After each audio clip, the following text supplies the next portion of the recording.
Hi everyone. For those of you whom I have not met yet, my name is Amy Lebanoff and I'm one of your TAs for the measurements course.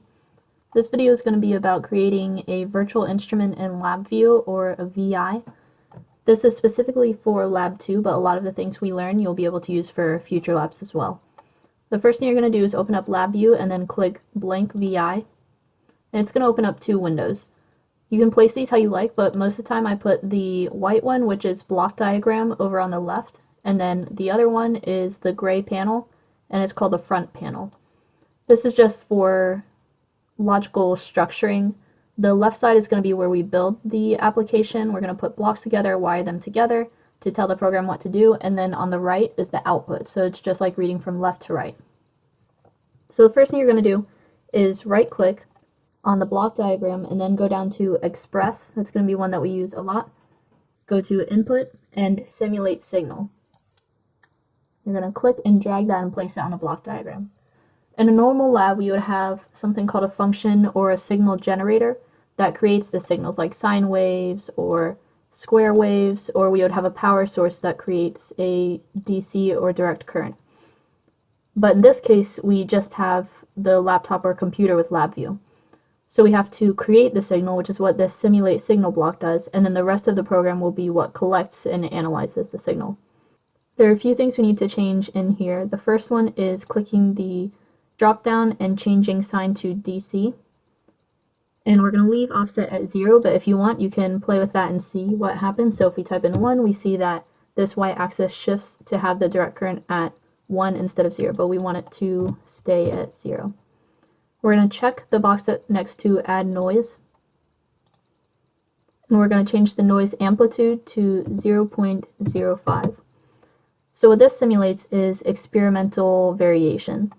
In an actual lab, you wouldn't have a current that's perfectly at 0 all the time. You would have it varying slightly between different values, and that's what this add noise checkbox does.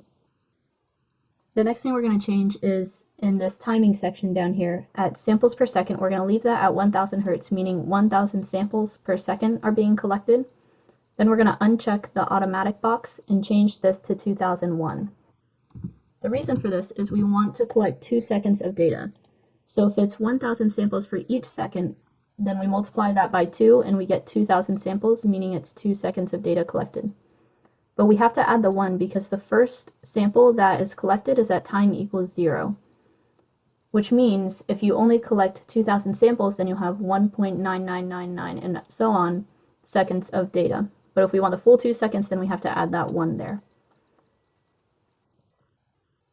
We're also going to change this setting. We're going to switch to simulate acquisition timing, meaning if you are collecting 10 seconds of data, then it'll take 10 seconds to complete rather than being done immediately. And that's just to make the experience a little bit more realistic. Then you hit OK. The next thing we're going to do is create a visual. So right now all we've done is create this behind the scenes simulation of a signal, but we want to see the output of what that creates. For this, you're going to right click on the DC with uniform noise. When you hold the mouse over something, it'll tell you what that is a lot of the time. In this case, this is an output. So we're going to right click and go down to create and then graph indicator.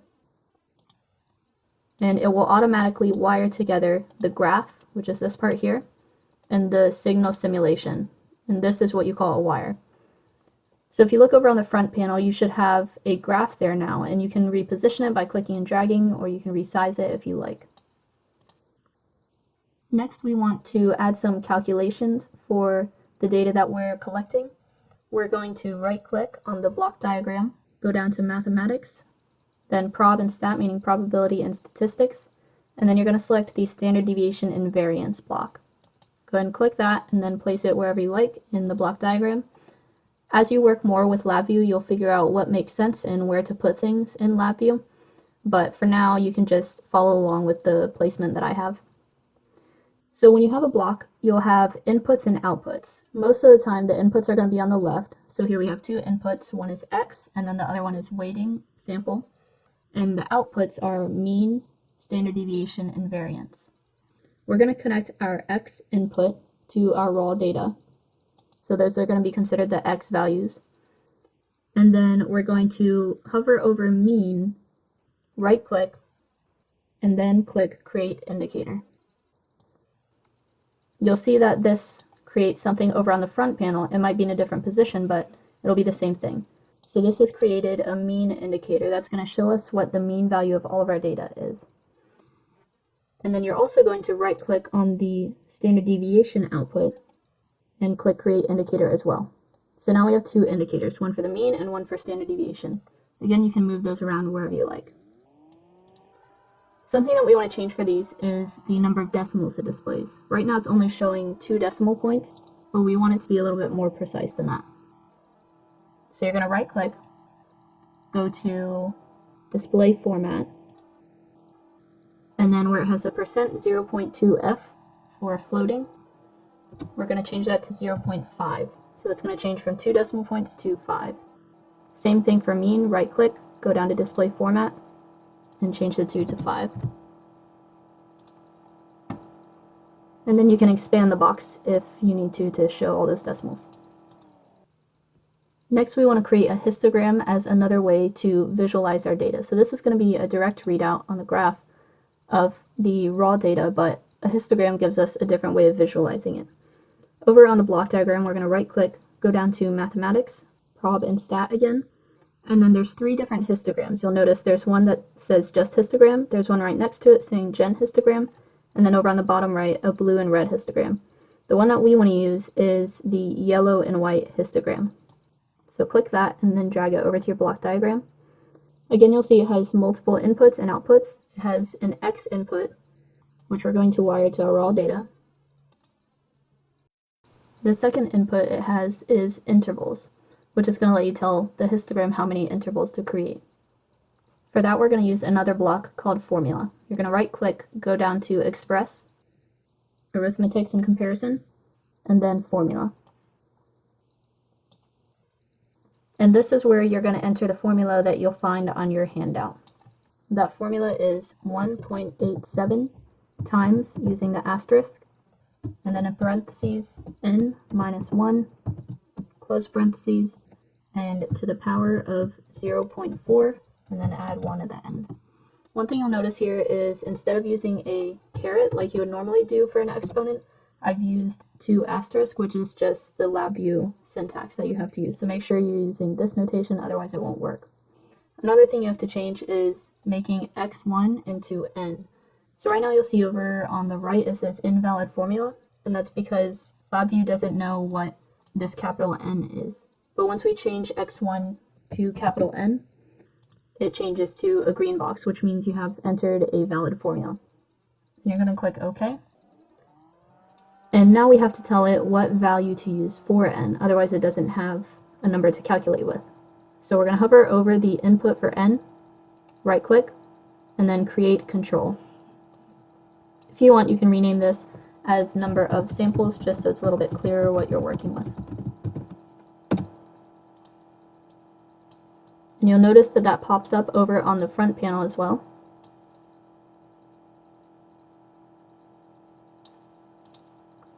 For now, we're going to change the value to 2001, just like we made it in the simulate signal box.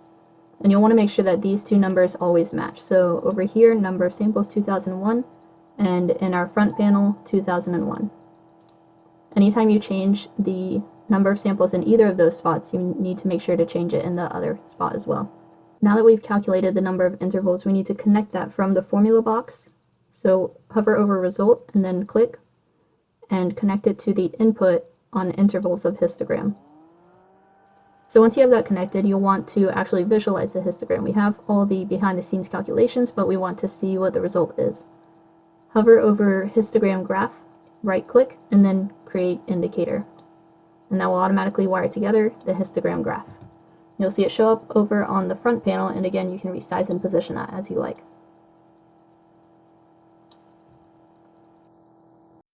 Next, we're going to need a way to save our data for later analysis. We want to save 5 different parts of this, but we can only do that if they're merged together in one signal. So for that, we're going to need a merger, which you're going to find by right-clicking, go down to Express, and then Signal Manipulation, and at the top left is Merge Signals. When you place this in the block diagram, you'll notice that there are only 2 inputs, but we need 5. So at the bottom there's a little blue box that you can click and drag down to expand it until there are 5 inputs. And again, there's still going to be 1 output because they're all being combined into 1 signal. It's important that you pay attention to which piece of data you put into which input, because it's not going to label them once it saves it in the file. So if you follow along with this, we're going to do our raw data as the first input. Second is mean, and I would go straight from the source rather than clicking on the wire. Both will work, but it gets a little bit confusing which wire is which, so just go straight from the source. Third is standard deviation. Fourth comes from the histogram, x values. And then last, we have the h of x values from the histogram. That's also the y values. Next, we are going to right-click, go down to Express, Output, Write to Measurements file. So this is what's going to be the thing that actually saves our data. At the top left is where you can select the location that the file saves to. We'll put this in here, and then you can change the file name. We'll just call this test. Next, you want to make sure you select Use Next Available File Name, otherwise it will just overwrite your test and you'll only have 1 trial saved. So if you keep it on the Rename Existing file, then it'll just keep overwriting the same file and not creating new ones for each trial. But this selection, Use Next Available File Name, will add a number to the end of the test. So it'll be test, test 1, test 2, and so on. We also want to change X value columns to 1 column only. And once you've changed that, you can hit OK. Make sure you wire together the output of your combined signal into the input of Write to Measurements file, otherwise it won't be saving anything. One more feature we can add is being able to control whether or not the data is saved, because sometimes you'll just want to do test runs and you won't need to save the data, and then other times you want to actually record the trial that you're doing. So click at the bottom of Write to Measurement file and drag down until you see Enable. And then right-click on the input of that and click Create Control. You'll see over on the front panel, this button has popped up. And you can resize that. And then you can also change what it says here. So I'm going to make this Save Data. And then you click it. And that's the other option. Don't save data.